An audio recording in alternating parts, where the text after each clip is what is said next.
Bueno, amigas y amigos, como siempre les doy la más cordial bienvenida a un nuevo live de The Institute Latinoamérica.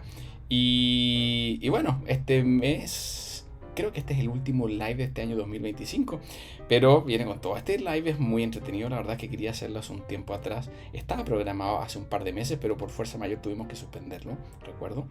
Pero bueno, todo listo entonces para conversar acerca de mixología. ¿Ah? Mixología, por supuesto, un tema muy pero muy interesante, especialmente en los últimos años, porque bueno, el té dejó de ser únicamente un producto de consumo de nicho, sino que ha empezado a extrapolarse a distintos ámbitos gastronómicos. Y la coctelería ha sido uno de los más beneficiados producto de que justamente el té es un producto, además de darnos beneficios, de tener multitud de sabores. Sensorialmente es un producto muy dinámico, muy versátil, y eso permite jugar bastante para poder rescatar justamente algunos elementos clave muchas veces de algunos tipos de té y traspasarlos, extrapolándolos al mundo de la mixología con resultados, la verdad, cada vez más extraordinarios. La mixología de hace 10 años atrás, en relación al mundo del té, era nada, estaba en pañales en relación a lo que al día de hoy se está haciendo. Vamos a estar conversando un poco también sobre ello. Pero bueno, como siempre, bueno, para los que se están conectando por primera vez a este live, les comento que va a quedar grabado. Lo más probable es que ya la próxima semana esté disponible en la página web de The Institute Latinoamérica. Pero además es importante que sepan que, bueno, están los micrófonos siempre por defecto silenciados. Pero en la medida que vamos avanzando, siéntanse en la libertad absoluta de ir activando sus micrófonos o escribiendo cualquier duda que puedan tener directamente a partir del chat que tiene aquí la aplicación. No esperen hasta el final, igual al final vamos a dejar un espacio para dudas, pero la idea es que las puedan ir haciendo a la medida que vamos avanzando. Y como siempre en estos live nos planteamos algunos objetivos. Y vamos a revisar de inmediato cuáles son los objetivos que tenemos para el día de hoy. Analizar en primer lugar este concepto de mixología, para quienes no lo conozcan. Coctelería, mixología, ¿son lo mismo? Bueno, lo vamos a estar descubriendo. ¿Y cómo ha evolucionado? Justamente para entender cuál es el punto de unión que al día de hoy la mixología tiene con el té. Luego nos vamos a la parte más gruesa probablemente de todo este live, en donde vamos a estar analizando algunos aspectos que son clave de tener presente y de ahondar en ellos, sobre todo si queremos elaborar cócteles de calidad en base a té. Son 4 elementos que vamos a estar conversando ahí derechamente y los vamos a estar desarrollando. Para luego, en la última parte, en la tercera parte, vamos a analizar varios licores ideales para las variedades de té más populares en mixología. Vamos a hablar sobre variedades, características organolépticas que poseen y bueno, justamente en función a ello, qué elementos del mundo de los alcoholes puede ajustarse bien a esos perfiles. Y vamos a entender los razonamientos que hay detrás de ello. Y vamos a analizar bastante. Así que como ven, tenemos una agenda bastante larga el día de hoy. Recuerden de que, bueno, si bien esto dura 1 hora, por lo general siempre termina durando 1 hora y media. Trato mi máximo esfuerzo de apurarme, pero hay veces que, bueno, se me escapa de las manos. Vamos derecho entonces a nuestro primer concepto, nuestra primera parte. El concepto de mixología. No sé si alguno de ustedes lo conoce, probablemente sí. Pero, ¿qué estamos diciendo cuando hablamos de mixología? Partamos primero con entender lo que es la coctelería, que fue el concepto original. La coctelería y la mixología son lo mismo, solamente que el nombre mixología fue una derivación final que se dio a este término cuando empezó a relacionarse más con el mundo gastronómico. La mixología surgió como la evolución de un oficio básico que tenía clásico los bartenders, que era de preparar cócteles. Pero ojo, que no se trataba únicamente de preparar bebidas, sino que lo que se buscaba era diseñar combinaciones que fuesen capaces de despertar los sentidos, es decir, ya dejó de ser solamente una mezcla de un licor con otra bebida para dar algún resultado o algún sabor, sino que justamente buscaba explotar los elementos más característicos y hacer creaciones que fueran versátiles y que, bueno, resultasen emocionantes para las personas y cambiantes. Cada cóctel A día de hoy se ve como una composición donde se equilibran muchos elementos organolépticos, sabores, aromas, texturas en boca y obviamente también presentación visual y acompañamientos. Se utilizan garnish muchas veces para decorar los cócteles y también hoy día resulta cada vez más común considerar alimentos que acompañen la degustación de un cóctel para justamente lograr maridajes apropiados que exacerben esta relación, esta relación entre una comida y una bebida en este caso. Esta disciplina es bastante técnica y requiere bastante creatividad y un conocimiento muy profundo de todos los ingredientes para poder ejecutarse de forma profesional. Y bueno, el mundo del té tiene una bastante similitud con ello. Los primeros cócteles fueron surgiendo aproximadamente en el siglo XIX, cuando los farmacéuticos y los cantineros, miren esa mezcla, comenzaron a mezclar alcoholes, hierbas y distintos tónicos, pero con una finalidad muy particular, la de lograr combinaciones medicinales. Probablemente ustedes han visto en películas muchas veces a los boticarios que vendían sus elixires para la juventud, para distintas cosas. Bueno, son los primeros atisbos de cócteles que fueron surgiendo. Y de hecho hay varios licores famosos que surgieron a partir de esta forma. Ciudades como Nueva Orleans, Londres y Nueva York fueron cuna de toda esta cultura en el siglo XIX. Y posteriormente, con el auge de los bares y de los clubes sociales, el cóctel se fue transformando cada vez en algo más sofisticado. En una bebida básicamente que era un símbolo de encuentro y también de expresión cultural. Así que como se dan cuenta, fue evolucionando y sigue evolucionando cada vez más.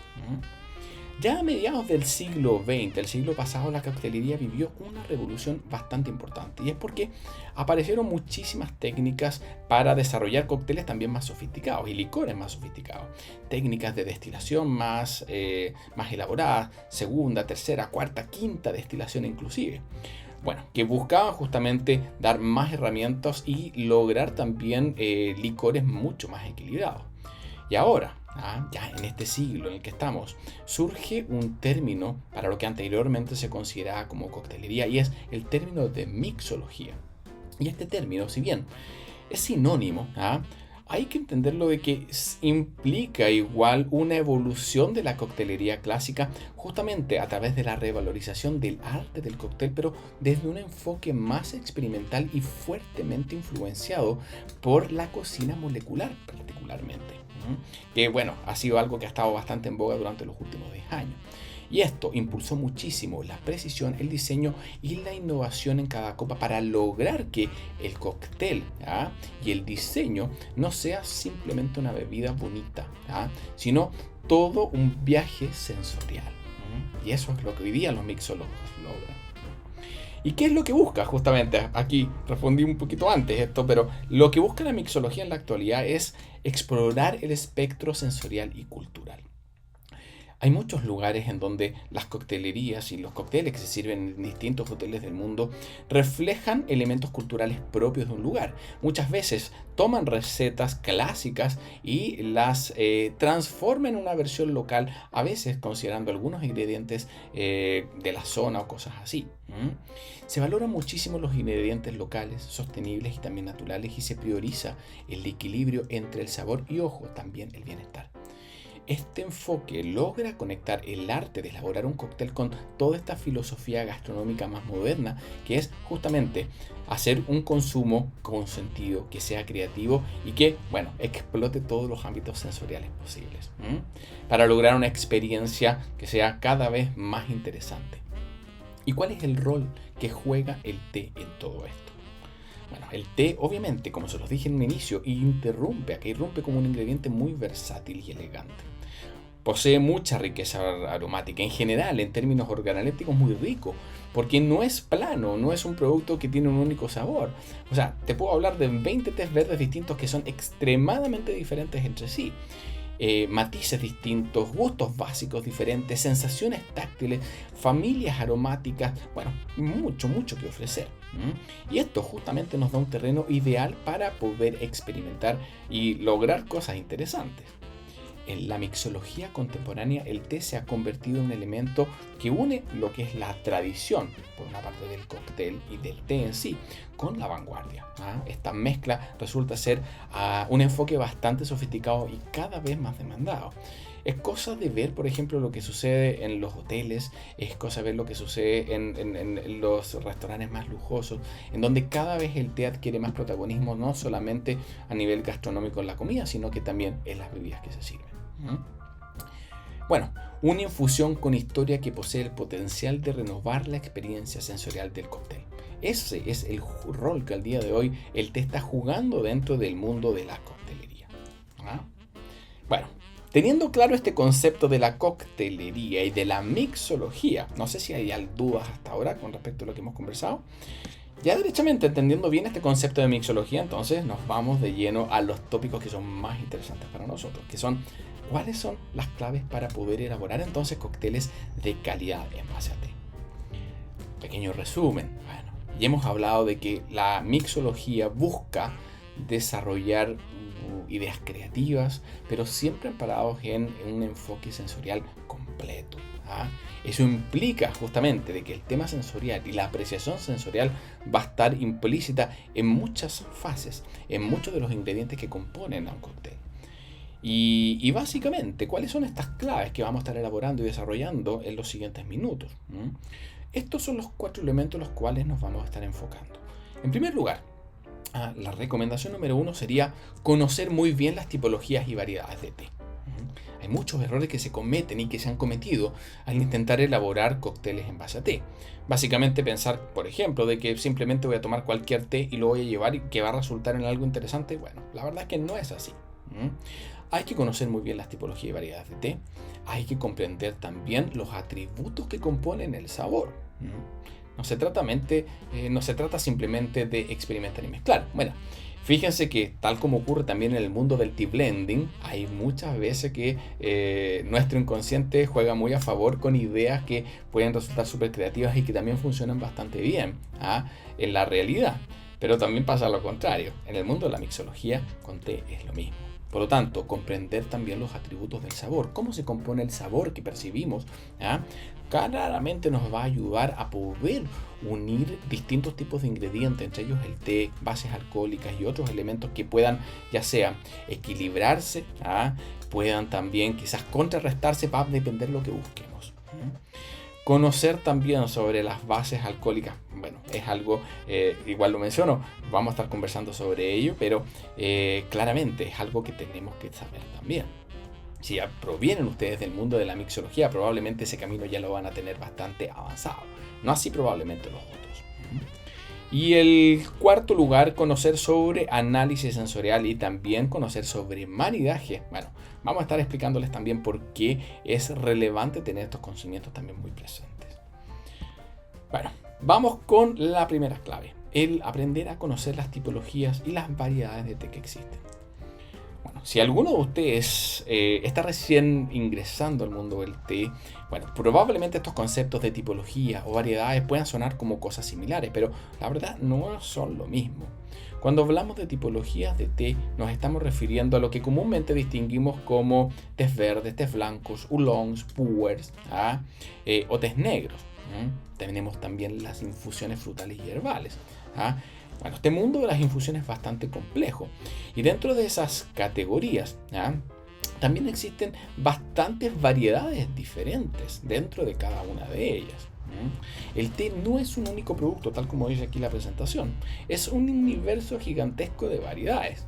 En muchos lives anteriores hemos hablado, por ejemplo, cuáles son los elementos que definen el carácter de un té y entre ellos, la verdad es que son muchos, pero elementos como por ejemplo el genoma que pueda tener la planta, la subespecie de la planta del té directamente o cultivar que se esté empleando, justamente sumado al efecto que logra el terroir, es decir, cuando nosotros tomamos esa semillita y la plantamos en algún lugar, El resultado en términos de aroma, sabor, forma de esa planta, tamaño de sus hojas y toda la química que va a tener es muy diferente a la que pueda tener en una zona muy distinta en términos climatológicos o de características del suelo.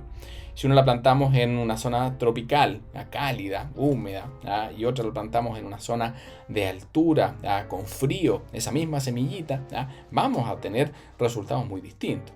Y ya a eso le sumamos el factor de que a partir de una hoja que cosechamos podemos aplicar distintos procesos productivos que dan lugar a distintas manufacturas que logran test blancos, test verdes. Bueno, ya solamente en base a esas tres variables y considerando todos los puntos del mundo, podemos tener una idea de cómo podemos obtener solamente a partir del ingrediente té una enorme variabilidad organoléptica. Y eso es lo que ocurre en la realidad. Por eso te puedo presentar 100 tés verdes distintos y todos van a ser diferentes entre sí. Y muchas veces cuando no se conoce sobre té y se intenta explorar el mundo de la mixología, se tiende a considerar como que todo el té verde es igual, que todo el té negro, todos los oolongs son iguales. Y la verdad no es así. Esa diversidad nace de todas las variables que les explicaba, pero especialmente con todo lo que ocurre también después de la cosecha. Marchitados, enrollados, oxidaciones, fermentaciones, secados, bueno, todo influye. Inclusive, dependiendo de la forma en la cual se aplica algún proceso de calor, el resultado puede ser muy diferente entre sí. Bien conocen probablemente algunos de ustedes las diferencias que tienen los tés verdes chinos y los tés verdes japoneses. Muy florales, delicados, ¿ya? Y aromáticos para el caso de los tés chinos porque se fijan con calor seco, mientras que la inyección de vapor que se da en Japón logra tés verdes totalmente distintos, astringentes, con notas muy vegetales a pasto y cosas así. Y eso es solamente uno de los tratamientos que se aplican. Cada proceso modifica la química del té, influye de esta forma en el color que tiene, en el aroma, en el sabor y bueno, todo ese resultado organoléptico. Y conocer, por lo tanto, cómo el té se transforma en estos procesos productivos o cómo infieren en las características organolépticas de alguna variedad de té, las subespecies de la planta o el lugar de donde proviene, bueno, es esencial también para poder entender los atributos que un té finalmente va a tener y cómo podemos llevar eso al mundo de la mixología. ¿Cuáles son las principales tipologías de té? Té blanco, ojo, aquí un breve resumen de cuáles son sus características principales, también para que las conozcan. Son tés que están mínimamente procesados y poseen un perfil muy delicado, floral, aterciopelado en cuanto a textura, se siente un poquito como aceitoso en boca. Y bueno, en este caso, por lo general, se va a recomendar para cócteles muy suaves. Vamos a andar en más detalles con respecto a licores para variedades específicas más adelante. Aquí solamente a nivel un poquito más introductorio. Mientras que los tés verdes se caracterizan porque desde el punto de vista de su proceso productivo prácticamente no tienen oxidación, es nula o muy pero muy baja. Y esto permite que logren notas vegetales y frescas, florales también y frutales en algunos casos, tostadas también en otros. Son muy buenos para cócteles cítricos y herbales en general. Mientras que los tés azul, los oolongs, que poseen una oxidación parcial generalmente entre un 20 y un 80%. ¿Eso qué quiere decir? Que de todos los antioxidantes que tiene disponible la planta en un origen, muchos de ellos, entre un 20% de ellos y un 80% de ellos se van a estar transformando vía oxidación en otros compuestos que van a cambiar el color de ese té y por supuesto su sabor. Y los oolongs son probablemente los tés los que más errores se tienden a cometer, puesto que se homologa mucho a considerarlos como que son todos iguales. Y ese rango de oxidación tan amplio que tiene hace que tengan perfiles sensoriales muy pero muy visibles. Un oolong de un 25% de oxidación va a ser extremadamente distinto a un oolong de un 70% de oxidación. Se van a ver distintos, van a tener notas de sabor distintas, pero van a compartir algunos elementos característicos. Por eso todo se les llama oolong. Sin embargo, hilando más fino, sí pueden ser muy distintas las notas aromáticas, sobre todo que puedan experimentar. Y es importante saber moverse, porque esto no va a consistir simplemente en buscar un oolong y cualquiera. ¿Por qué voy a buscar alguno? ¿Qué es lo que voy a querer resaltar de él? ¿Con qué lo voy a querer contrarrestar en el cóctel? Son cosas muy importantes. Por otra parte, tenemos los tés negros, que son absolutamente oxidados en general. No siempre son absolutamente oxidados. Desde un 75-80% de oxidación hacia arriba ya estamos hablando de tés negros. En términos técnicos siempre se habla de que los tés negros están sobre un 80% oxidados. Pero créanme que hay casos en que esta regla no se cumple. Darjeelings de primera cosecha, algunos test de Nuguarelilla también de primera cosecha. A veces tienen niveles de oxidación bastante más bajitos, pero tienen todo el sabor robusto y la pungencia de un té negro. En general, los tés negros son más intensos en comparación al resto de tipologías. Desarrollan gustos básicos, amargos, de astringencia también, y esto hace que con esa mayor presencia organoléptica, mayor carácter, por decirlo de alguna forma, que combine muy bien con destilados más robustos. ¿Cuáles? Vamos a estarlo conversando luego.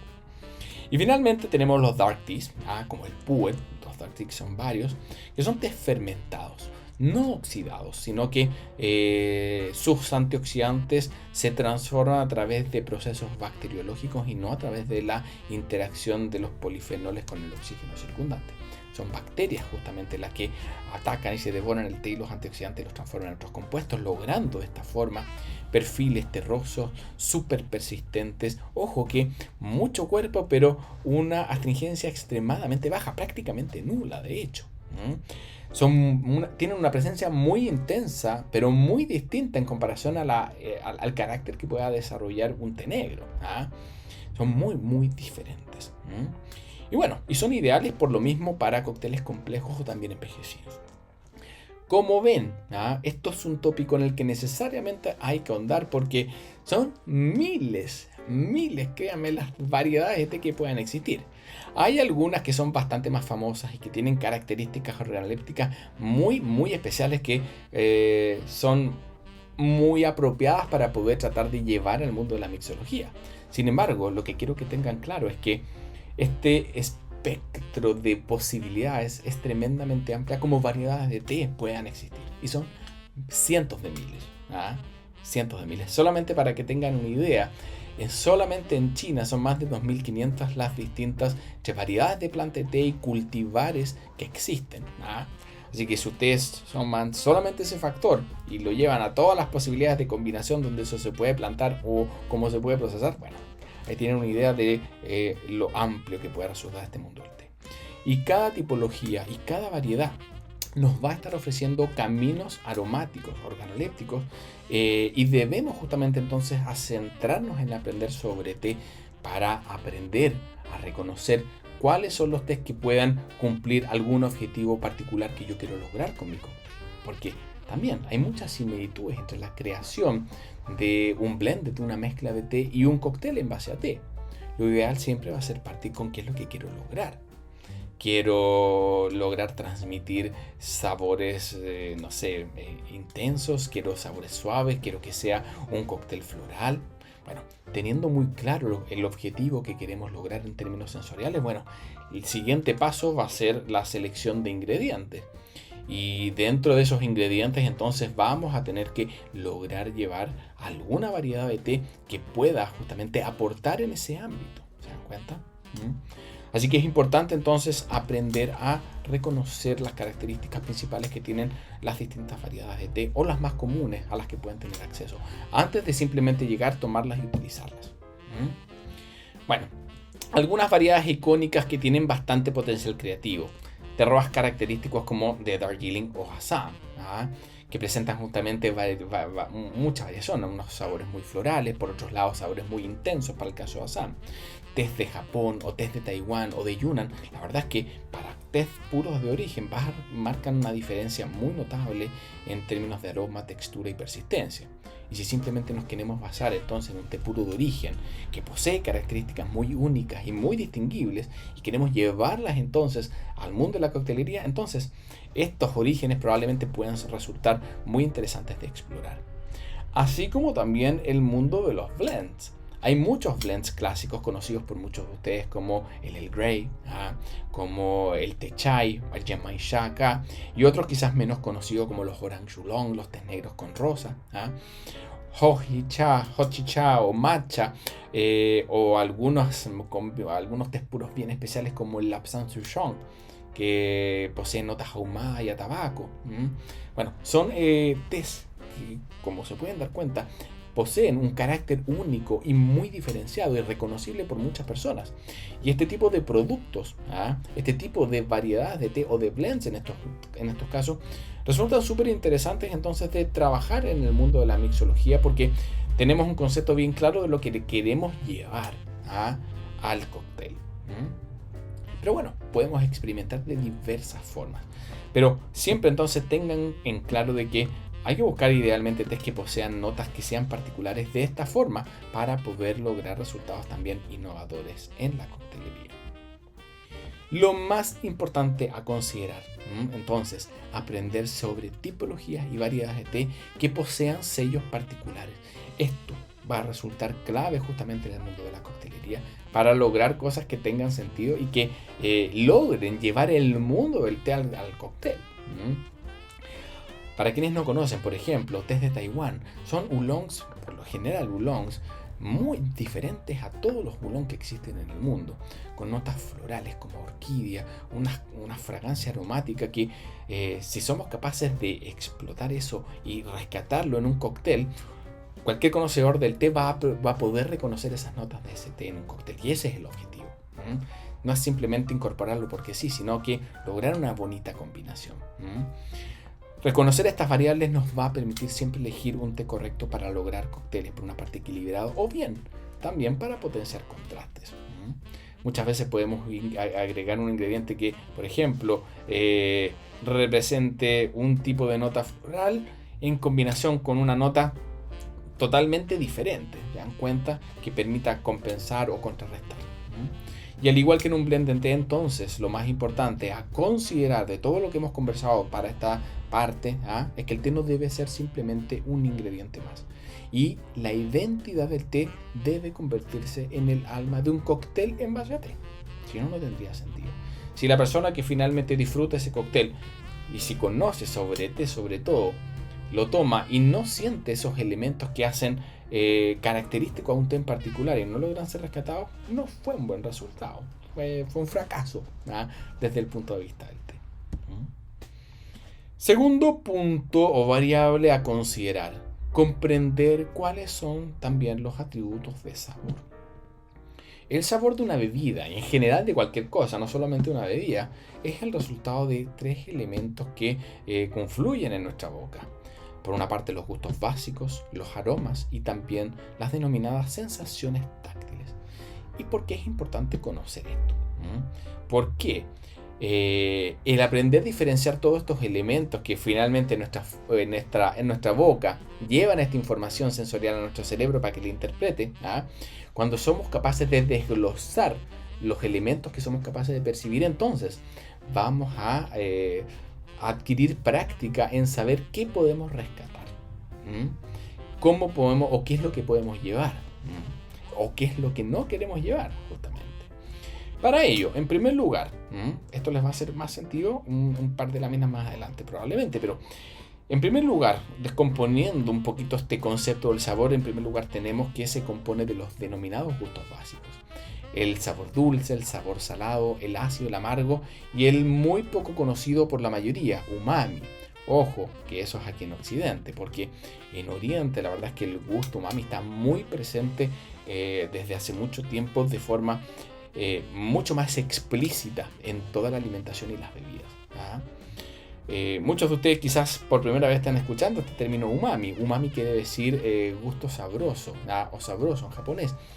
Y es el resultado de la percepción de algunos químicos en boca, que tenemos receptores para esos químicos en boca que son diferentes a los receptores que captan los otros gustos básicos. Y el umami, la verdad es que muchos lo encuentran como algo entre salado con algo más, pero no, es diferente. Y es algo que se puede explotar bastante, porque en el té el amargor y el umami conviven por lo general con notas dulces, ácidas y sutiles. Pero de todos estos gustos básicos, hay que ser súper pragmático también, entender qué es lo que vamos a poder lograr. O sea, el dulzor sutil que pueda tener alguna tipología de té o alguna variedad en particular, es muy poco probable que podamos expresarlo adecuadamente en un cóctel, porque ya la base alcohólica o el resto de ingredientes probablemente va a suprimir esos otros gustos básicos. Sin embargo, los gustos básicos como amargor que pueden aportar algunos tés o el gusto umami sí son relevantes de poder considerar para llevarlos para allá. A esto es lo que iba, porque es importante entonces empezar a conocer el desglose de las componentes del sabor, porque nos va a permitir tener una idea entonces, ok, ¿qué es lo que puede resultar factible de explotar en un cóctel? ¿Ya? Gustos básicos, entonces, amargor y gustos umami. Vamos a ver qué te cumplen con esos roles luego. ¿Ah? Así a priori, tés verdes japoneses, algunas variedades específicas de verdes japoneses por el lado umami y, bueno, en general, tés negros. O blends elaborados a partir de tés negros. Comprenderlos entonces nos va a permitir equilibrar los cócteles y evitar además que algún componente también opaque al resto. Ejemplo, si sabemos, por ejemplo, que un té negro tiene mucho amargor y queremos que nuestro cóctel no tenga nada de amargor, entonces de por sí tenemos que saber de que no vamos a poder utilizar en ese cóctel un té negro. Sería una muy mala idea desde el punto de vista sensorial, a menos que queramos lograr un contraste de ingredientes. Bueno, aquí va tomando entonces un poquito más de forma el por qué es necesario conocer estos elementos que componen el sabor. En segundo lugar, la segunda componente del sabor son los aromas. El té, antes de centrarme en lo que dice ahí, quiero responder una consulta que está por acá en el chat. Dicen que el sabor que da el Ajinomoto es lo más cercano al umami. Efectivamente, hay varios químicos que justamente activan estos receptores del gusto umami en la boca.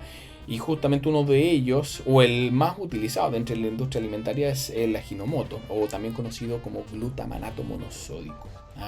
Es lo que percibimos como umami. Y créanme, si escuchan por primera vez este nombre, vayan a cualquier ingrediente que tengan en su cocina, cualquier sazonador, cualquier cosa más industrializada, y se van a dar cuenta que tiene este ingrediente, porque es un realzador de sabores. El problema está en que nosotros no sabemos reconocer o diferenciar del resto de los gustos básicos. Generalmente lo que es el gusto umami lo interpretamos como un sabor en sí, pero no somos capaces de aislarlo. Es algo que se puede trabajar y se puede aprender. Volviendo al tema de los aromas. Ojo, aquí me colocaron que no es natural. No, la verdad es que sí es natural. Hay muchos ingredientes que tienen glutamato monosódico de forma natural y que tienen gusto umami natural por otros ingredientes también. Los tomates, bueno, muchos pescados, muchos encurtidos. La verdad es que hay muchas infusiones como el té. El té, como te digo, tiene gusto umami, especialmente algunas variedades de Japón, principalmente tés de Corea, algunos tés japoneses, de China también tienen gusto umami. Bueno, pero en segundo lugar, volviendo ya a lo que está aquí en la PPT, las familias aromáticas, los descriptores aromáticos también son súper relevantes. Los aromas, ¿qué son los aromas? El aroma muchas veces se confunde con el concepto de sabor. El aroma que podemos percibir a partir de la boca o a partir del olfato es lo mismo. Cuando nosotros olemos alguna bebida, algún alimento, ¿qué es lo que estamos haciendo? Los químicos que se desprenden de ese alimento, odorantes que se llaman, ingresan por nuestra vía nasal. También podemos percibir los aromas cuando estamos comiendo algo. Por eso está muy relacionado el gusto con el aroma, como han escuchado. ¿Y es por qué? Porque cuando tenemos algo en la boca, cuando estamos bebiendo un té, cuando estamos cantando, degustando, esos mismos odorantes que están presentes por vía retronasal, por dentro de nuestra boca, a través de las trompas de Eustaquio, esos aromas llegan a los mismos receptores a través de los cuales llega la información cuando es olfativa. Y cuando ingresa por vía retronasal, cuando tenemos algo en boca, esa información de aromas es mucho más potente, porque en nuestra boca lo hemos movido, lo hemos digerido, lo hemos mezclado con otras cosas y hemos liberado más odorantes. Y en definitiva, los aromas que nosotros captamos son el resultado de la interpretación que nuestro cerebro hace de la información sensorial que hemos almacenado también a lo largo de nuestra vida. La memoria sensorial, como muchos le llaman, que es la memoria de todos los recuerdos de sabores que hemos ido incorporando. Cuando nosotros comemos algo y reconocemos que tiene un gusto a cáscara de naranja, es porque hemos olido la cáscara de naranja, porque la hemos probado. Difícil va a ser que puedas reconocer un gusto o un aroma a heno en algún té o en algún alimento si nunca has olido el heno. ¿Te das cuenta? No es parte de tu memoria sensorial.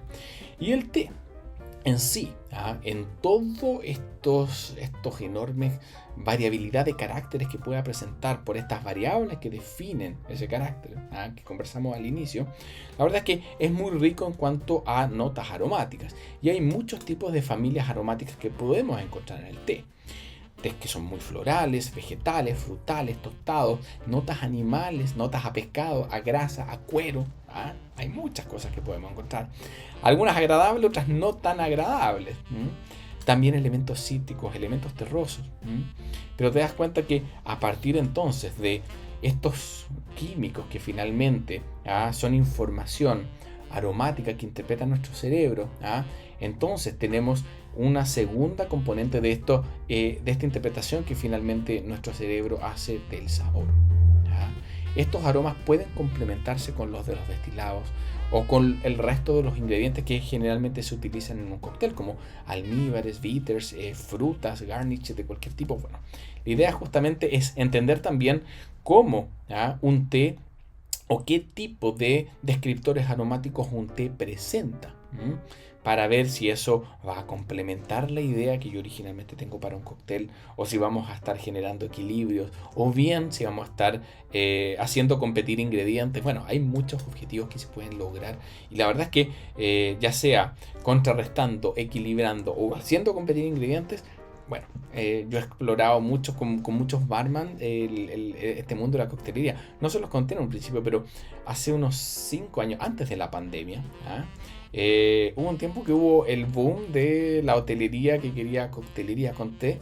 Y me tocó trabajar con bastantes hoteles justamente en el desarrollo de las cartas en sus bares en base a té y jellies y complementos, y la verdad es que, bueno, tomé bastante. Yo no suelo tomar mucho, pero aprendí bastante con ellos también, y ayudamos bastante a lograr cosas muy interesantes que no sabía que se podían lograr, como lo que les estoy diciendo ahora, que muchas veces en los cócteles puedes poner a competir ingredientes. Y uno dice, pero ¿cómo se hace eso? La verdad es que no tiene mucho sentido, pero cuando lo pruebas y te lo explican, te das cuenta que en sí, tienes dos elementos florales con mucha presencia, y te das cuenta como que en algunos casos se siente más uno, pero después comes algo y tomas y sientes el otro, y son dos elementos florales distintos. Les digo, el mundo de la mixología es un mundo realmente que cuando las personas tienen conocimiento, los resultados que se dan son ¡pum!, para tu cabeza. Es un mundo muy, muy, muy bonito. Y estos aromas entonces pueden complementarse con los de los destilados y con todos los otros ingredientes, como les mencionaba.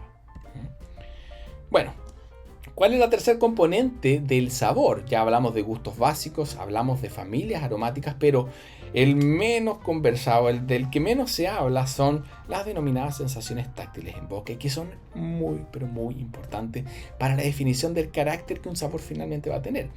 Y no son muy considerados, la verdad. Atributos como el cuerpo, esa densidad que podemos sentir en boca, la astringencia que pueda tener algún licor, alguna base de té, la pungencia, una sensación de picor que por lo general da en la punta de la lengua cuando consumimos algunos alimentos, bueno, terminan dando una estructura también bien especial a un cóctel. Un té, por ejemplo, que presente notas aromáticas, por ejemplo, a malta, pero no tenga nada de astringencia, ese té va a tener un carácter mucho más débil en comparación a un té que presente las mismas notas maltosas y tenga una astringencia muy, pero muy marcada. Y eso hace, por ejemplo, la diferencia entre utilizar, por ejemplo, una Assam de primera cosecha y una Assam de segunda cosecha en un cóctel. Porque el primero va a tener una mayor sutileza y no va a ser tan intenso ni tan astringente como el segundo, el de la segunda cosecha. ¿Se dan cuenta? Esas son las cosas que nos permiten ir conociendo para tomar decisiones que apoyen lo que queremos lograr en nuestro cóctel. Y las sensaciones táctiles son también varias. Cuerpo, textura, que es la oleosidad con la que se pueda percibir un alimento en boca, un té o un licor.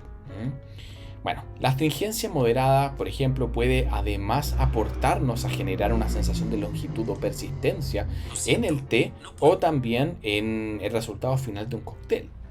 ¿Qué quiere decir esto? Si queremos que cuando yo tome un sorbo de ese cóctel, esos elementos de sabor perduren en mi boca después de un minuto de haber tomado ese sorbo, claro, entonces hay tés que van a apoyar esa idea. ¿Ya?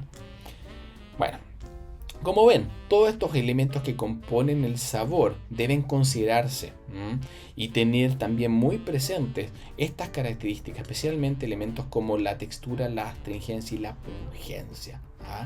Saber reconocerlas, saber qué test puedan tenerlas para justamente emplearlos y tratar de llevarlos.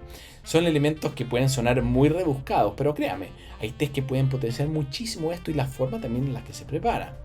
Si yo preparo un Darjeeling de primera cosecha y lo preparo, no sé, a 80 grados Celsius durante unos 2 o 3 minutos, voy a tener un resultado súper equilibrado.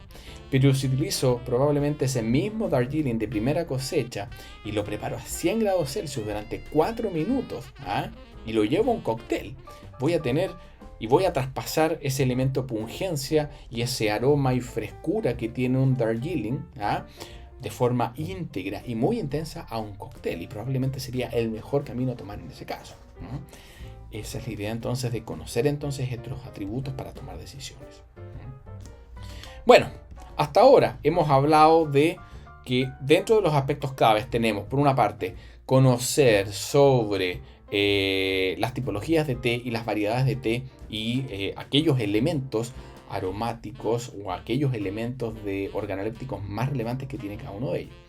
Y en segundo lugar, hablamos de la relevancia de entender bien todos los conceptos que están detrás de lo que define el sabor de algún alimento o de alguna bebida en boca, porque se desglose, entonces nos lleva a entender qué elementos podemos considerar llevar al mundo de la coctelería. ¿Cuál es el tercer elemento importante de conocer para poder desarrollar entonces cócteles de buena calidad? El conocer también en profundidad las fases alcohólicas. No es el fuerte nuestro fuerte es el té. De todas formas, en base a lo que he aprendido, les voy a transferir y les voy a traspasar algo de los conocimientos. Esto es algo que van a tener que explorar probablemente con mayor fuerza. Y si provienen ustedes entonces del mundo de la mixología, es algo que van a entender en bastante profundidad. Puesto que entender también cuál es la estructura del alcohol de una forma bien técnica, cuáles son el cuerpo que tienen las distintas bases, cuál es la volatilidad, la persistencia en boca y en general todos los elementos organolépticos que componen al sabor, que conversamos recién, pero ya desde el punto de vista de las distintas bases de alcohol que se emplean en el mundo de la mixología, bueno, eso va a ser un punto clave. Porque ese mismo grado de conocimientos que tú requieres aplicar sobre el té y sus variedades, tienes que también saber desarrollarlo desde el punto de vista de los alcoholes.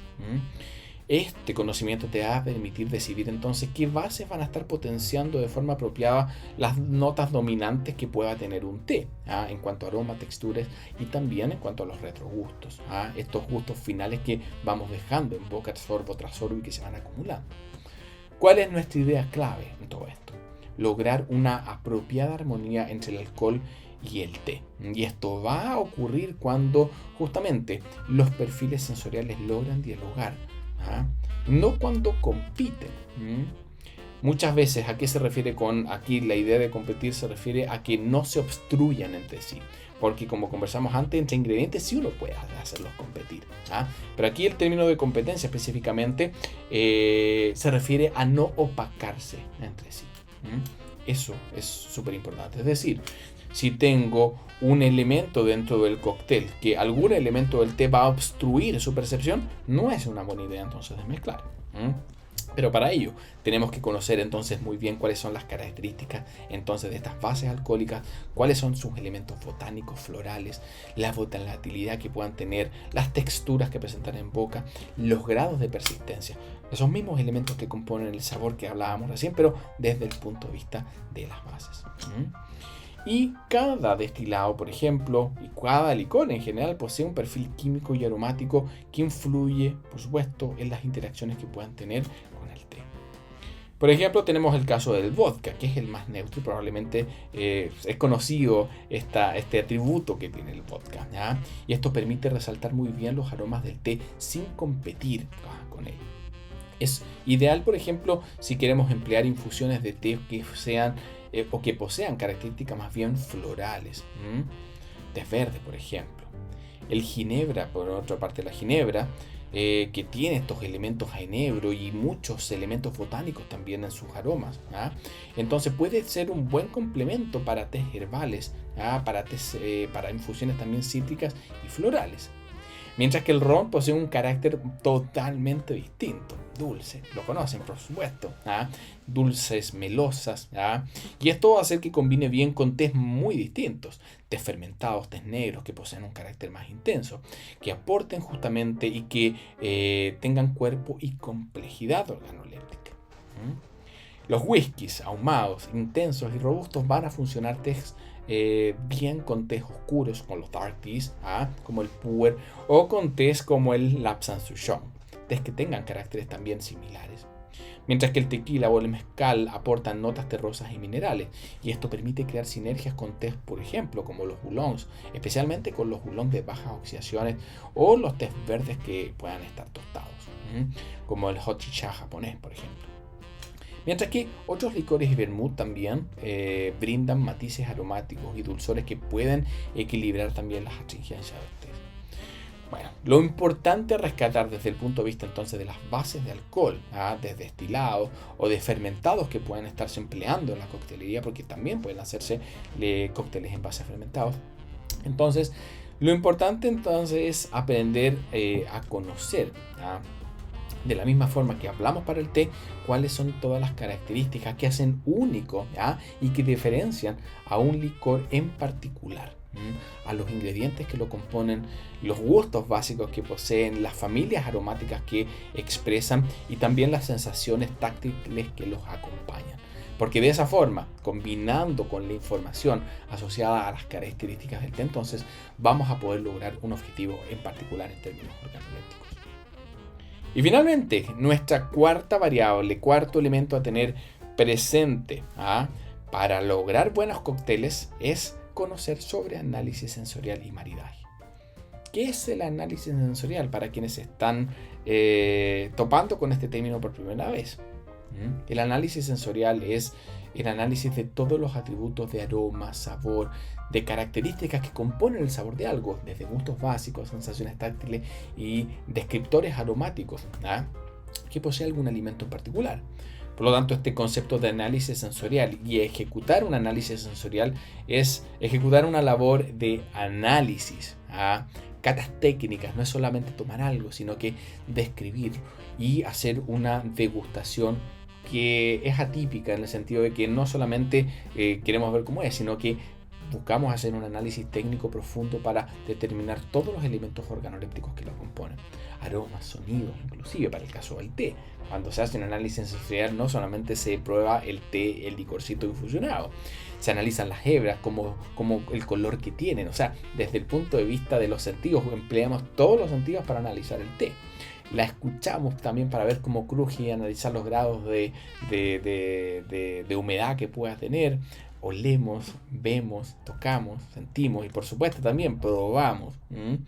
Y el análisis sensorial busca identificar entonces visualmente, olfativamente y gustativamente todos los ingredientes que permiten la construcción de un cóctel con intención. Y cuando hablamos con intención es que posea un objetivo. Si queremos ahondar en todos estos elementos organolépticos porque queremos aprovecharlo y queremos cumplir un objetivo sensorial en particular. Describir el té y el alcohol a través de cuál es su color, su aroma, la textura, el ataque, los retrogustos que puedan dejar, nos va a permitir hipotetizar en una primera parte qué pudiese resultar y qué no.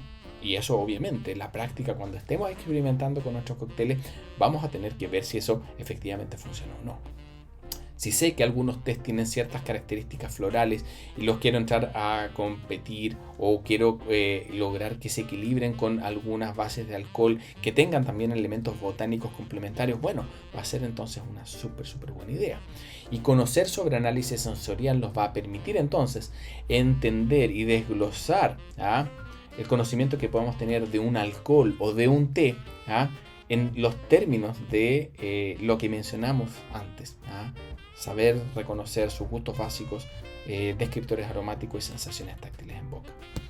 El poder analizar cada elemento por separado, en completitud también, analizando lo que sucede con el conjunto, nos va a permitir entender a priori cuál debiese ser entonces el resultado organoléptico del conjunto. Y tal como ocurre en el mundo del blending con té, en el mundo de la coctelería hay muchas similitudes. Y uno siempre va a estar tirando ideas en función entonces a un objetivo que tenga para ese cóctel, y en función de ello luego vamos a probar distintos ingredientes que puedan dar ingredientes, bases de té o cosas que puedan justamente apuntar en esa dirección que esperamos. Bueno, también hablamos de maridaje en este punto. ¿Qué quiere decir maridaje? Maridaje, para quienes no conocen, es un término que proviene justamente de matrimonio. Cuando ingredientes distintos conversan entre sí. Maridar cócteles con té, que incluyan té dentro de sus ingredientes, implica justamente seleccionar alimentos que sean un buen complemento para ello. ¿Y cuando algo tiene un buen complemento? ¿Cuando algo resulta ser un buen complemento? Un alimento para alguna bebida en particular, ya sea té, ya sea un licor o sea un licor en base a té. Un buen maridaje se va a suscitar cuando la química presente y la expresión en boca de ese conjunto no anule los elementos característicos que tiene uno u otro. ¿Qué quiere decir con esto? Que quizás son un poco enredados. Si yo, por ejemplo, me tomo un sorbo de un cóctel en base a té, que tiene un equilibrio súper rico entre notas ahumadas de un Lapsang Souchong y notas a whisky añejado, que equilibra súper bien, y esas notas que tienen una persistencia alta en boca, la combino quizás con un pastelillo suave, con unas notas frutales sutiles y con una crema muy liviana, lo más probable es que después de haber tomado ese licor, si como ese alimento, no voy a sentir nada del sabor de ese alimento. ¿Por qué? Porque ese alimento se va a perder con la intensidad y la persistencia en boca que va a tener ese cóctel que les hablaba antes. En ese caso vamos a tener un mal maridaje. Puede ocurrir algo muy distinto. ¿Qué sucede si, por ejemplo, combino un cóctel súper sutil con elementos botánicos a lavanda, como algunos gins poseen, con algunos elementos también florales sutiles a rosa que pueden aportar un té negro con rosas, por ejemplo, logrando un cóctel súper rico, equilibrado, pero luego lo combinas con un queso azul? ¿Qué va a pasar? Probablemente vas a sentir el sabor de ese té en un inicio, sus elementos, del cóctel.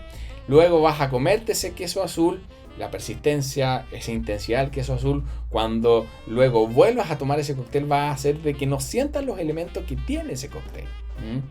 Los perdiste. En ese caso también lograste un mal maridaje, porque aquí el par no funcionó, pero desde la perspectiva del alimento. A eso nos referimos cuando hablamos entonces de buen maridaje. ¿Cuándo se suscita un buen maridaje? Un maridaje es cuando se va a suscitar uno de buena calidad, cuando los ingredientes, por una parte, puedan convivir entre sí sin anularse, pero hay unos casos en donde el maridaje que se logra es óptimo porque no solamente logran convivir entre sí, sino que se potencia el par. ¿Qué quiere decir con eso? Que si yo, por ejemplo, me preparé este cóctel en base a ron añejado, con Lapsang Souchong y algunos otros ingredientes. Siento esos ingredientes, siento el cóctel bien preparado con esos elementos ahumados del Lapsang, con ese sabor robusto y añejado del roble que le da el whisky. Luego como un queso azul con algún otro ingrediente, como un jamón serrano con queso azul, y voy a percibir muy bien posteriormente el sabor del queso azul, el sabor del jamón serrano, que van a justamente convivir muy bien con los ingredientes de ese cóctel. Y posteriormente voy a tomar ese trago y voy a seguir percibiendo los sabores. No se van a anular entre sí, pero hay casos, amigas y amigos, en donde las combinaciones logran de que cuando, por ejemplo, te tomas un sorbo del cóctel y luego te comes el queso azul, y no solamente sientes el sabor del queso azul en la boca, sino que sigues sintiendo, y con mayor intensidad aún, los elementos ahumados y añejados o a roble que pudiese tener el whisky. Cuando se potencian de esa forma, que hace que la intensidad de las dos cosas sea mayor al combinarlas, eso estamos hablando de un maridaje no solamente de convivencia, sino que un maridaje óptimo. Y el jugar con los maridajes es algo que ha empezado a utilizarse bastante también dentro del mundo de la coctelería. Justamente porque te permite lograr una experiencia también muy memorable. Se debe tener presente, como dice aquí en la PPT, que un maridaje bien diseñado transforma la degustación en una experiencia sensorial completa. Obviamente agrega valor desde el punto de vista de la experiencia, ampliando justamente la experiencia del cóctel. Combinar alimentos con cócteles en base a té puede resaltar o suavizar características que puedan tener el trago. Créanme que hay un mundo gigantesco de cosas que también se pueden explorar. Si ya el trago en sí viene elaborado en base a té, logra un resultado óptimo, créanme que dependiendo con lo que tú lo vayas a combinar en alimento, puedes llevar esa experiencia a un nivel superior.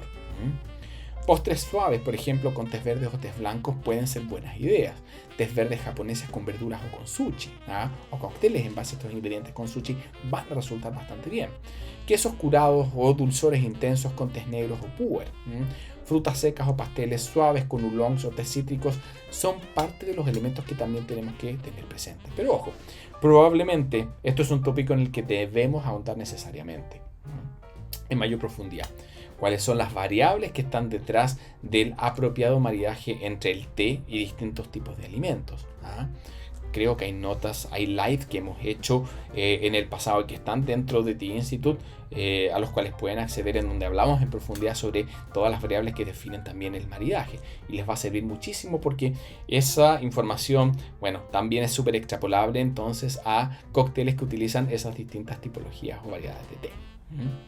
La idea clave de todos estos amigos es que el maridaje apropiado va a implicar aprender a reconocer cuáles son estas variables que repercuten en el té o en el cóctel, tanto a nivel de té como a nivel de todo el resto de los ingredientes, alcoholes y todo el resto de cosas que utilicemos.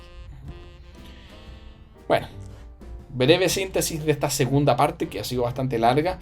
Entonces, para poder preparar cócteles de calidad en base a té va a exigir a que podamos poner atención en 4 dimensiones: el origen y la naturaleza del té, es decir, sus características productivas, ¿sí? Y cómo estas determinan características de aroma y sabor particulares. La estructura sensorial del sabor, entender bien los elementos de gustos básicos, de notas aromáticas y de sensaciones táctiles en bocas para rescatar eso de cada uno de los ingredientes. Además de la química y el carácter de la base alcohólica, de la misma forma en la cual conocemos el té, conocer la base alcohólica. Para finalmente tener siempre muy presente la estructura sensorial de los ingredientes y del conjunto para poder entonces también considerar maridajes que sean apropiados y que eleven la experiencia de beber un cóctel en base a té y la lleven al siguiente nivel. ¿Cómo vamos hasta ahora, amigas y amigos? Sé que ha sido harta información. Déjenme tomar un sorbo de té. Estoy tomando hot chicha japonés. Muy, muy, muy tostado en este caso. Y bueno, nos queda nuestra tercera parte, que es hacer un breve análisis sobre algunos licores que resultan ideales para algunas variedades de té más populares. Hay que evitar errores. Hemos hablado de varios errores, de hecho. Aquí hay algunos que me parece que ya lo conversamos, pero aquí lo ahondamos de forma más especializada. Uno de los errores más frecuentes es escoger una tipología de té solo por tendencia. Querer desarrollar un cóctel con té verde sin tener en consideración todos los parámetros que conversamos en la segunda parte. O querer emplear matcha y pretender combinarlo con cualquier base alcohólica porque el matcha está en boga. Sin entender cuáles son los atributos que posee el matcha, cuáles son sus características de gustos básicos, aromas y sensaciones táctiles, para que logren conversar adecuadamente con algún té, con algún cóctel. Bueno, cada variedad, como hemos visto, posee comportamientos sensoriales propios y no todas van a interactuar bien con los alcoholes o los ingredientes típicos que puede tener un cóctel. Así que esto no se trata simplemente de añadirte porque está en boga y vamos a utilizar cualquiera y todos sirven, sino de poder aprender a traducir el carácter que un té posee al lenguaje del cóctel. Y hay algunas ayudas que podemos tener para ello. ¿Qué es lo que debe buscar un mixólogo en este caso? Ojo, aquí otro error también. Ese objetivo a veces de querer traspasar los beneficios saludables a través de la incorporación de un té, si bien es algo que puedes tenerlo en mente, no es algo muy plausible si quieres considerar eso como un caballito de batalla para el desarrollo de tu cóctel. Siempre va a ser más relevante el que puedas pretender traspasar esos elementos organolépticos más que los beneficios. ¿Y por qué suena que quizás alguno de ustedes pueda querer desarrollarlo por el tema de los beneficios y considerar un té verde? Pero la verdad es que no tiene mucho sentido, porque el alcohol va a neutralizar buena parte de esos beneficios saludables que pueda tener una infusión como el té en este caso, u otra infusión que puedas pretender utilizar. Pero muchas veces, y me ha tocado verlo, y por eso está mencionado aquí en la presentación, el utilizar alguna tipología para hacer un cóctel que sea beneficioso para la salud no tiene tanto sentido como el que va a tener el traspasar aquellos elementos característicos o organolépticos de aroma y sabor. Creo que es bastante más relevante. Esas notas aromáticas distintivas, los matices de sabor, vegetales, florales, todo lo que un té pueda tener. Hay tés que son súper minerales, tés que son tostados. Bueno, si son sensaciones táctiles y si logramos traspasar todos esos elementos, bueno, va a ser más relevante a querer traspasar, por ejemplo, los beneficios. Un cóctel de té debe hacer reconocible el té dentro del trago. Eso es una máxima, amigas y amigos. Si no somos capaces entonces de reconocer la base de té o el blend de té en el cóctel, entonces nuestros esfuerzos no han sido suficientes. Hay que tenerlo súper claro y hay que ser bien autocríticos en esos casos. Y vamos justamente a ver algunos ejemplos de combinaciones que pueden resultar idóneas para distintas tés puros de origen y para algunos tés y blends también famosos. En primer lugar, analicemos el Darjeeling.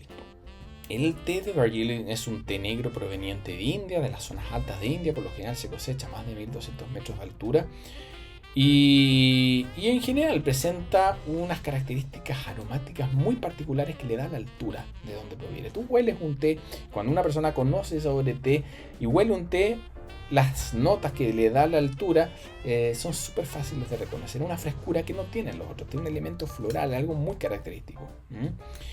Toques afrutados, algo de acidez. A menudo también se le conoce al Darjeeling como el champán de los tés negros.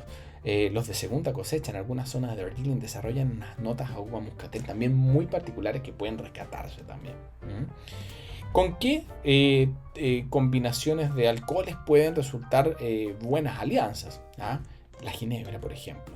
Las notas botánicas que tiene la ginebra realzan los matices florales y cítricos que algunos Darjeeling poseen, especialmente los de primera cosecha.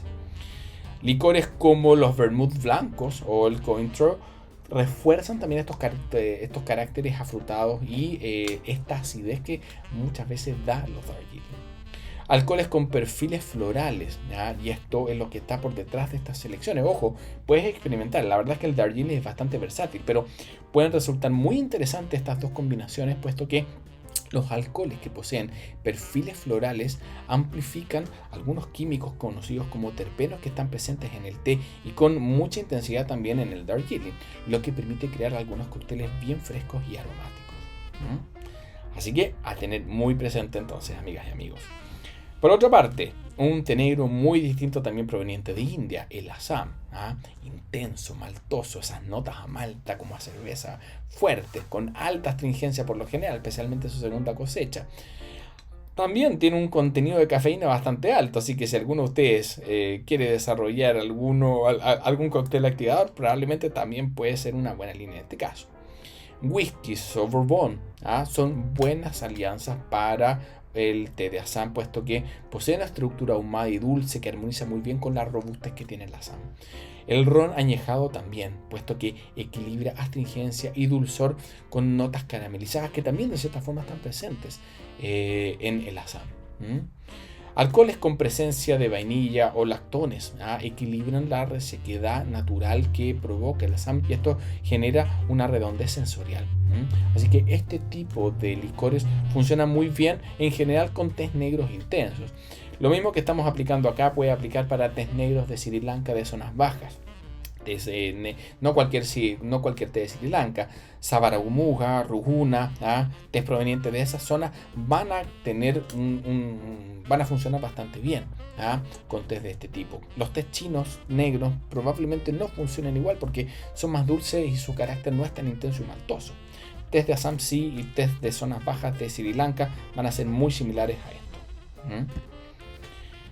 Tés negros de altura de Sri Lanka, zonas como Nuwara-Eliya, Uva, Dimbula. Aquí se menciona solo Nuwara, pero en general aplica para todas esas zonas que les estoy diciendo, que también tienen algunos perfiles florales, notas cítricas y gran persistencia. También, similar a lo que conversamos antes, la ginebra aquí se repite.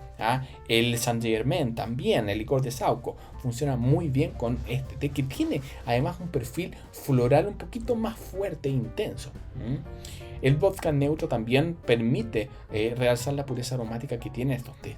Porque si bien son tés de Sri Lanka, no tienen la intensidad de los de las zonas de Sabaragumuga o Rujuna que hablábamos antes, que tienen similitud con los tés de Assam. Los tés negros de altura, de Sri Lanka tienen un perfil mucho más delicado. Y el vodka, la verdad es que el vodka neutro sí funciona muy pero muy bien. Licores muy dulces o muy tostados no son buena idea para este tipo de té, puesto que pueden justamente contrarrestar y tapar ese carácter aromático floral que tan característico que posee. Bueno, té verde sencha. Esto es una buena idea, especialmente cuando se selecciona un sencha de buena calidad, intenso, vegetal, herbal, ojalá muy pastoso. Algo de amargor y algo de astringencia en estos casos va a ser deseada. Muchas veces en la preparación de los tés verdes sencha tratamos de minimizar la aparición de astringencia o llevarla al mínimo, de forma tal de que se puedan percibir esos elementos a pasto de forma más clara. A mí en lo personal me gustan los senchas amargos, me gusta preparados con una temperatura un poquito mayor. Y el poder traspasar esos elementos y ese carácter de un sencha intenso al mundo de la coctelería probablemente nos lleve al camino de una preparación un poquito más intensa. ¿Y con qué va a resultar bien en términos de coctelería?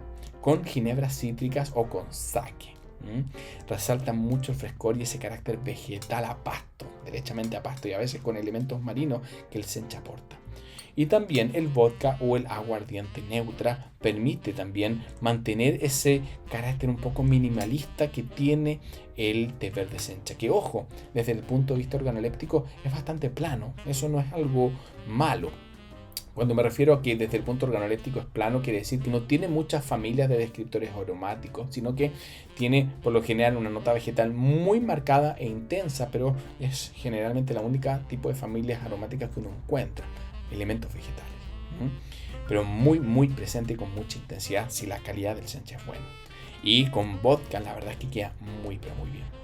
Alcoholes con botánicos verdes o cítricos van a equilibrar muy bien el amargor sin perder la autenticidad y ese sello vegetal que el sencha tiene. Ojo, aquí nos pasamos a un té verde japonés mucho más delicado, el té verde yokuro. Si queremos exacerbar elementos como el gusto umami intenso, aquí qué tés nos podrían servir. El yokuro, definitivamente, pero con mucho cuidado, teniendo ojo eso sí en consideración que el yokuro es un té bastante caro. Por lo tanto no va a dar lugar a un cóctel barato. Otros tés que pueden servir y que poseen muchas características similares son el tencha, que es mucho más difícil de encontrar, pero que también presenta características muy muy umami. El kabusecha, que es un sencha de sombra, algo como a medio camino entre sencha y yokuro, también puede resultar muy bien. Y las recomendaciones para esos tres tés, a pesar de que aquí solamente dice yokuro, para esos tres tés, las alianzas que aquí se describen pueden ser las adecuadas. Estos gustos umamis intensos vienen por lo general acompañados de algunas notas cremosas como mantequilla, algo de elementos marinos, algo alga, y una textura muy intensa y aterciopelada. Es lo que caracteriza justamente a estos tés. Y pueden funcionar muy bien, por ejemplo, con mezcal suave o también con pisco, ya que la mineralidad resalta justamente la sensación salina que tiene el yogur. Esos elementos vegetales van a justamente exacerbarse muy bien con la mineralidad que tiene esta base alcohólica. Y también con los saques de altos destilados. Los saques premium, como se llaman, que tienen por lo general, son pentadestilados, 5 destilaciones, que mantienen justamente la línea umami láctica para casi íntegra, ¿ya? Y no tienes pérdida ni se opaca para nada. De hecho, es muy común utilizar esta combinación en Japón. Para resaltar, se toma sake con sushi justamente porque los elementos umami los puedes percibir muy bien del sushi cuando los tomas con sake. Así que licores con características minerales o terrosas amplifican la riqueza táctil que tiene el yoguró en cuanto a las texturas justamente y la preservación de estos elementos umamis. Y ojo, estas recomendaciones de bases alcohólicas sirven también para otros tés con características similares como pueden ser el tencha o el kabusecha. Para el famoso té matcha. El té matcha tiene y comparte algunos de los elementos del té anterior, pero es diferente en cuanto a que, por ejemplo, para quienes saben un poquito más sobre té, el matcha es un té verde pulverizado y es justamente el tencha, uno de los que les recomendé para el trago anterior. Sin embargo, cuando el tencha se pulveriza, si bien conserva muchos de esos elementos umami, lo que más resalta es el sabor vegetal intenso. El hecho de consumir y no infusionar este té, sino que consumirlo mezclado con agua, lo torna cremoso, con notas a alga, con un retrogusto dulce, especialmente en los matchas de buena calidad. Hay algunos que son solamente amargor cuando la calidad no es muy buena, pero cuando un matcha es de buena calidad, va a tener esos elementos un poco mantequillosos, un poco cremosos, pero una intensidad vegetal y alga muy marcada, pero con un dulzor en el retrogusto. Muy interesante de poder conservar y explotar en el mundo de la coctelería. ¿Y a qué tipo de bases alcohólicas podemos acceder si queremos entonces trabajar y rescatar esos elementos del matcha? Vodka o tequila blanco. Neutros y limpios permiten justamente potenciar ese elemento vegetal que el matcha posee, sin opacarlo para nada, sin hacer que contrarreste con los elementos, porque el matcha es muy fuerte, amigas y amigos. Los licores de almendra o leches de coco también aportan untuosidad y equilibrio para las notas vegetales del matcha. En general, requiere de bases alcohólicas ligeras para no opacar el color, sabor y esa textura tan característica que posee. ¿Qué más tenemos? Ojo con este té. Hojicha, japonés. Es un té verde, pero cuando se ve no parece té verde. Parece té negro y muchos los confunden porque es un té que se ve oscuro. Y es porque es un té verde tostado, que es el resultado de los procesos productivos de otras tipologías de té. Cuando se procesan los tés en Japón, se obtiene en primer lugar lo que se denomina el arashi. El arashi es el té sin procesar, no es que no esté procesado, se obtuvo el té verde, pero no se ha refinado su producción.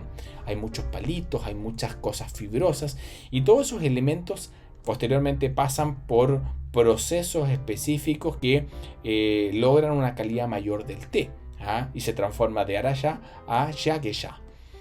El shageya es finalmente el té que nosotros vemos, el que se consume.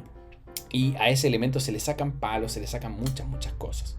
Y el hojicha, por lo general, considera esos residuos que tiene la transformación del arashi en shageya. Perdón si suena enredado, pero todos esos residuos de los procesos productivos, palitos, cosas fibrosas, elementos, ramitas, se sacan, se separan y se tuestan, dando lugar al hojicha. También da lugar al kukiya, pero el kukiya tostado es el hojicha. Hay algunos hojicha que son solamente hojitas, hay otros que tienen palos, hay de todo, hay muchas calidades.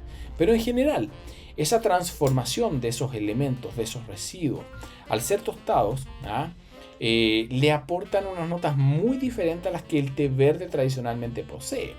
Hay parte de esos elementos vegetales, pero también hay notas a cereal, a caramelo, pan horneado. Y ustedes dicen, ay, pero ¿cómo va a ser pan horneado? No es galleta horneada, de verdad, es pan horneado y recién horneado. Presenta algunos matices a nori, algunos de ellos. cuando los elementos fibrosos que se separan son de alta cuantía y la relación con los palos es baja, es decir, poca cantidad de palos pero hartas ramitas. Por ejemplo, cuando se hace el hochicha a partir de un kukicha especial de alta calidad llamado karigane, se obtienen notas a alga nori y un gusto umami salino muy pero muy intenso, mientras que hay otros hochicha que simplemente tienen elementos tostados. Hay mucha variedad dentro del mundo de los hochicha, pero además poseen cuerpo medio y baja astringencia, y eso hace que sea uno de los licores en estos momentos, alguna de las bases de té que están resultando más interesantes dentro del mundo de la coctelería y el mundo gastronómico. ¿Y por qué se los digo? Porque recuerden ese nombre, hochicha, les va a empezar a sonar. Porque así como en estos momentos estamos viviendo el boom del matcha, les advierto desde ya que el hochicha va a tener su momento en los próximos, si no en los próximos 12 meses, en los próximos 24 meses. Y vamos a ver que todo el mundo tiene hochicha, y vamos a ver matcha hochicha y bebidas en base a hochicha, y vamos a conocer este nombre y va a empezar.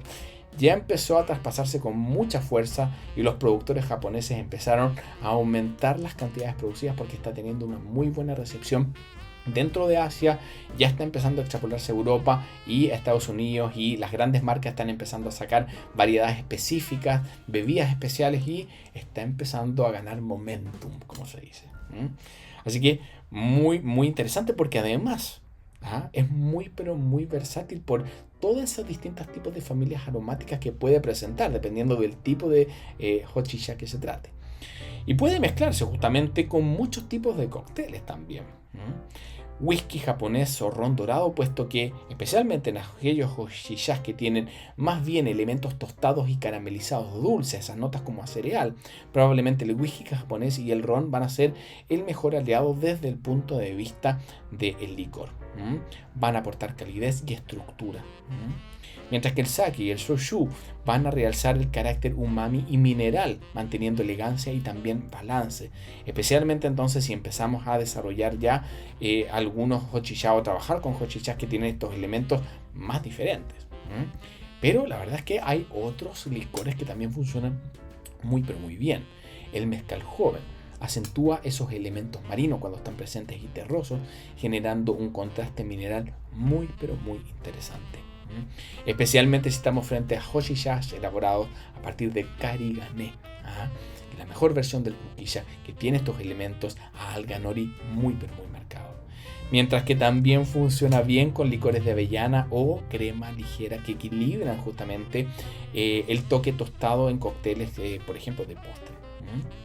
El hochicha, como les mencionaba, es un té que está empezando a ganar momento en este año, sobre todo, y combina muy bien, puesto que posee una riqueza organoléptica que hasta hace un par de añitos era solamente explotada en Japón. En Japón consumen hochicha hace mucho tiempo. De hecho, hay muchas marcas que desarrollan bebidas en modalidad takeaway, en bebidas estas de ready to drink, bebidas de té helado en base a té, hace muchos años que están en las vending machines en base a hochicha, y es muy famoso en Japón, pero está empezando a ganar mucha relevancia en el mundo, para que lo tengan muy pero muy presente, porque organolépticamente es súper complejo. Puede resultar para algunos algo extraño al inicio, pero es adictivo y muy pero muy agradable. Y bueno, y aquí como podemos ver, es muy pero muy versátil desde el punto de vista de la coctelería. Sigamos. Oolongs de alta montaña, por ejemplo, provenientes de Taiwán, de zonas como Lisan o Alishan. Son tés que son súper florales, notas a orquídeas, flores frescas, también muy cremosos en algunos casos. Como hay algunos tés que provienen también de China y de Taiwán, que se conocen como Yinshuang, que poseen notas como a leche, derechamente, a vapor de leche, notas a melocotón y miel. Y este tipo de elementos cremosos y florales combina muy bien con ginebras florales o brandis, que justamente resultan un muy buen complemento para todos esos elementos aromáticos que les describí recién. Mientras que licores de durazno o miel también refuerzan algunos de los matices frutales que estos tés desarrollan. De hecho, es muy común que los elementos de durazno se combinen también con los tés provenientes de Lisan y Alishan. Hay muchos oolongs taiwaneses que se combinan, por ejemplo, con flores de osmanthus, el famoso osmanthus oolong, que es un blend muy famoso de origen, porque es un blend que se desarrolla en Taiwán, no lo desarrollan generalmente las personas, sino que es una combinación de flores de osmanthus que le dan notas a durazno que combinan muy bien con esos elementos cremosos y florales que tienen estos oolong. Y eso lo podemos traspasar también al mundo de la coctelería a través de la utilización de licores de durazno. Y créanme, maravilloso. Alcoholes con esteres frutales suavizan muy bien la textura cremosa de este tipo de oolongs de alturas, que son muy pero muy especiales y característicos. Y ojo, que son únicos. Los oolong de alta montaña de Taiwán no se parecen a los oolong de casi ninguna otra parte. Quizás lo único más similar a ellos pueden ser los oolong que se producen en Japón, pero que se producen en muy baja cuantía, los oolong sha, como se conocen en Japón. Por otra parte, tés negros como los tés de Yunnan o el pu'er de Yunnan también, que es un dark tea, no es té negro, pero poseen algunos matices similares. Son muy diferentes en cuanto a astringencia, pero en cuanto a elementos terrosos, elementos vegetales, un poco como notas como a champiñón, notas terrosas de ese tipo, notas a cacao, especias, madera húmeda. Esos elementos los comparten los tés negros de Yunnan con el pu'er. Y eso provoca que desde el punto de vista aromático resulte muy buenos combinarlos con whiskies ahumados o con rones oscuros, puesto que acentúan muy bien esos elementos terrosos justamente con esta complejidad cálida que tiene este licor. Mientras que los amargos o licor de café también realzan muy bien ese perfil que tienen estos tés. En general, los alcoholes que poseen bases amargas o tostadas refuerzan muy bien estos compuestos fenólicos y la intensidad de las notas terrosas y estas notas un poquito ahumadas también y húmedas que desarrollan los tés negros y los dark teas provenientes de Yunnan. Así que aquí podemos atrevernos derechamente con bases alcohólicas más intensas. Otro té muy famoso y bastante utilizado también en el mundo de la coctelería con té es el denominado Lapsang Souchong, que proviene de China, de Fujian. Es un té, para quienes no lo conocen, con un perfil, es suave en boca porque su carácter contrarresta mucho con el aroma que posee. Tiene notas ahumadas, notas a pino, cuero, tabaco. Pero cuando tú pruebas ese té, no es un té que tiene una intensidad demasiado marcada, no es un té amargo, es todo lo contrario, es un té que se percibe dulce, pero con un elemento, una componente aromática muy potente. Y eso es lo que uno tiene que tratar de buscar llevar al alcohol.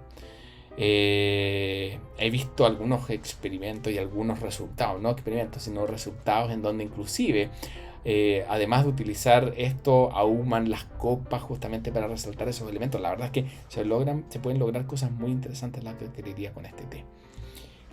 ¿Y qué puede funcionar bien? Justamente para realzar esos elementos a cuero, tabaco, esos elementos ahumados. Scotch ahumado, escocés ahumado, mezcal o ron especiado. Queda muy bien justamente para resaltar ese elemento ahumado que aporta el Lapsang Souchong. O por otra parte, licores de miel o licores en base a naranja amarga que aportan equilibrio y dulzor, que funciona muy bien con estos elementos aromáticos y esas notas a tabaco principalmente que posee el Lapsang. Así que se busca complementar el ahumado, sobre todo por una parte con dulzura o contraste cítrico, que puede suavizar también su intensidad. Y resulta muy pero muy bien. A mí me encantan los tragos con Lapsang Souchong, quedan muy bien. Otro famoso, el Earl Grey, este té negro con bergamota, con esencia de bergamota, aceite esencial de bergamota, que le da un perfil cítrico, floral y muy elegante. Un famoso del mundo del té, probablemente es uno de los blends más conocidos en el mundo del té. Todas las grandes marcas tienen algún Earl Grey. A veces con más ingredientes. Dentro del mundo de los Earl Grey también se ha diversificado bastante y se han customizado bastantes combinaciones, pero la esencia es té negro intenso con aceite de bergamota que le da estos elementos de citricidad. ¿Y qué funciona bien con el Earl Grey? Desde el punto de vista de las alianzas con alcohol, el Gin London Dry o los licores de naranja, que justamente realzan esos elementos cítricos porque, ojo, la bergamota tiene una componente cítrica no tan dulce, pero muy distinta a la citricidad que exhiben los otros cítricos más conocidos como la naranja, como la mandarina o como el limón. Es diferente. La bergamota, para quienes no lo conocen, es un aroma cítrico que proviene de un cítrico que es la bergamota, que no se come. Se produce en muy pocas partes del mundo, pero su principal función en el mundo es la elaboración del Grey, para quienes no lo sepan. Nadie se come las bergamotas. Bueno, probablemente por ahí tiene que haber gente que le guste la bergamota, pero no es rica, no es apetecible, no es agradable. Pero su aceite esencial, que se obtiene a partir de la cáscara, la verdad es que es ampliamente utilizado en el mundo del té. Y el Gin London Dry funciona muy bien para ello. También el vodka o el prosecco limpian el paladar y acentúan ese perfume tan característico que tiene el Earl Grey. Así que la afinidad entre los aceites de bergamota y los compuestos terpénicos de los botánicos del gin resultan muy buenas combinaciones en la coctelería. Otro blend, quizás menos conocido, proveniente de Japón, es Genmaicha, que es una combinación de té verde bancha japonés con arroz tostado y arroz inflado. Matices, en general dulce, bajos niveles de cafeína, notas como a cereal, pero en general elementos tostados muy particulares y suaves, pero con un carácter muy especial. Y ojo, hay un elemento también que hay que tener presente, que no lo hice aquí en la presentación, pero el Genmaicha es un té con el que se puede jugar mucho desde el punto de vista del maridaje, puesto que por el tipo de té con el que está compuesto, que es el bancha. El bancha es un té japonés de tercera y cuarta cosecha que generalmente cuando transcurren las temporadas y las cosechas, las hojas van creciendo más y se van volviendo va cambiando su estructura química. Muchos de los antioxidantes que originalmente estaban y de la cafeína que tenía este té se va transformando en otro tipo de compuesto que hace que las hojas vayan creciendo. Y eso hace que las notas vegetales cambien y se perciban un poco más marinas. Y eso permite jugar con maridajes muy interesantes. Si tú te tomas un Genmaicha y únicamente tomas ese Genmaicha, vas a recibir notas tostadas y un sabor como vegetal suave. Pero basta con que te comas algún elemento dulce y luego vuelves a tomarte ese Genmaicha y el perfil de ese té en boca va a cambiar absolutamente y lo vas a sentir extremadamente marino. Cambia muchísimo la percepción dependiendo si lo combinas con cosas dulces o no. Y cuando llevas el Genmaicha a las coctelerías y quieres exacerbar esos elementos un poco umami, esos elementos un poco marinos, lo puedes lograr a través entonces de la consideración de otros ingredientes que puedan ser dulces o también a través de un maridaje apropiado que contrarreste esos elementos y te permite lograr ese juego. ¿Con qué podemos mezclarlo igualmente? Tenemos el camino del whisky suave o también los rones ligeros, justamente para resaltar esos elementos tostados que puede tener. Mientras que el vodka o el sake también van a aportar neutralidad y pureza, tratando de mantener esos elementos tostados y vegetales suaves, que por lo general se busca. Pero como te digo, se pueden buscar exacerbar estos elementos quizás menos presentes o menos sutiles que posee el Genmaicha y los puedes lograr desarrollar igualmente. El contrastar la textura cremosa y las notas tostadas del arroz tostado con las bases que aportan, la verdad es que nos van a estar dando calidez bastante moderada. Por eso, la verdad es que la recomendación de esos licores van a ser una muy buena idea con el Genmaicha. Otro blend conocido dentro del mundo del té, quizás no tan conocido para quienes no son afines al mundo del té, son los Orange Oolongs. Es un té muy característico que se produce en China y en Taiwán, que mezcla justamente oolongs de mediana oxidación o de baja oxidación, o en algunos casos también son bastante populares los de alta oxidación, hay de todo, pero se mezclan con flores de azahar. Por lo general son de oxidaciones medias a altas, se ven un poquito más oscuros y la flor del naranjo, del azahar, le da un perfil floral y cítrico muy característico y único. Porque no es igual a combinarlo con cáscara de naranja, no es igual a combinarlo con naranja ni con aceite esencial de naranja. La flor del azahar tiene un aroma y un sabor muy especial y que el Orange Oolong lo posee. Y esa combinación ese blend, esa característica sensorial tan única que tiene, que lo ha hecho tan famoso dentro del mundo del té, es un elemento cuya combinación podemos llamar el mundo de la coctelería. Y para ello podemos utilizar ginebras florales o licores como el triple sec para justamente amplificar ese carácter aromático tan sutil. O vermut rosado o ron blanco para aportar licor que tenga ligereza y le dé balance, porque si bien es un elemento aromático muy particular, no posee tampoco una intensidad demasiado alta. Para llevarlo entonces de forma apropiada al mundo de la coctelería, entonces tenemos que considerar licores que permitan equilibrar esos perfiles. En general, este blend es muy compatible con cócteles aromáticos de frescura cítrica. Y bueno, para quienes no lo conocen, los insto a que prueben este té, que lo busquen por allí, por donde sea.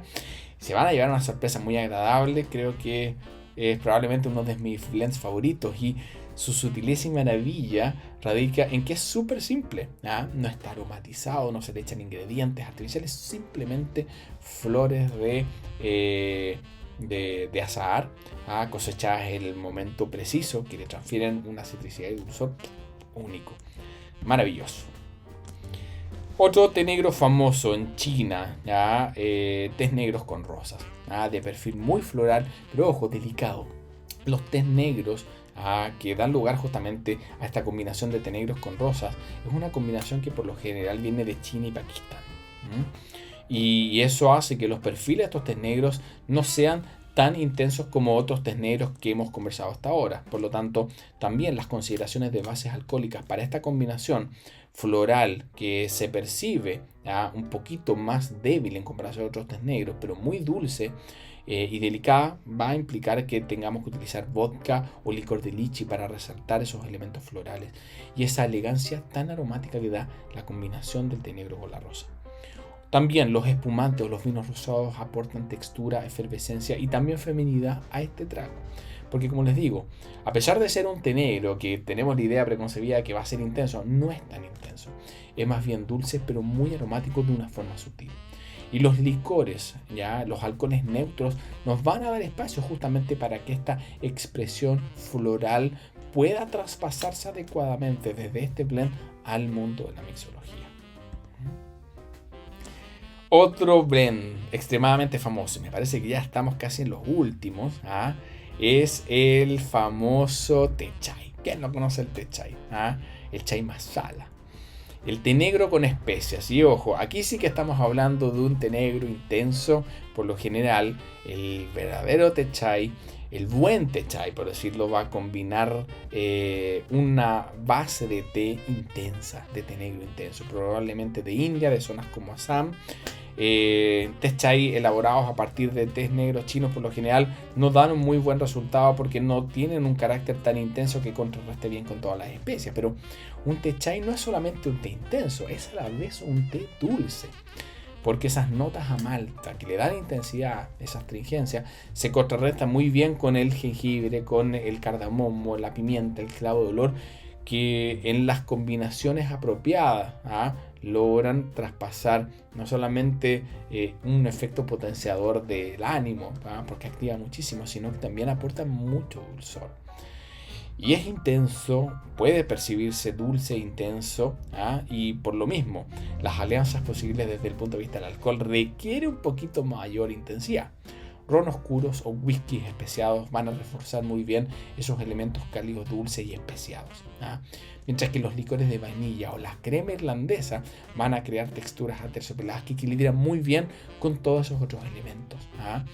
Especialmente con esos elementos especiados que aporta el té chai. Los alcoholes que poseen alguna componente dulce como vainilla, elementos cremosos justamente como el Irish Cream, van a equilibrar muy bien las fuerzas especiales que tiene el té chai. El chai puede resultar difícil un poquito de combinar porque no funciona bien con cualquier base alcohólica. Muchas se pueden perder, así que hay que tener mucho cuidado con ello. Bueno, amigas y amigos, tal como se los predije, nos demoramos 1 hora y media en llegar casi al final de esta presentación, pero hemos hablado un montón de cosas el día de hoy.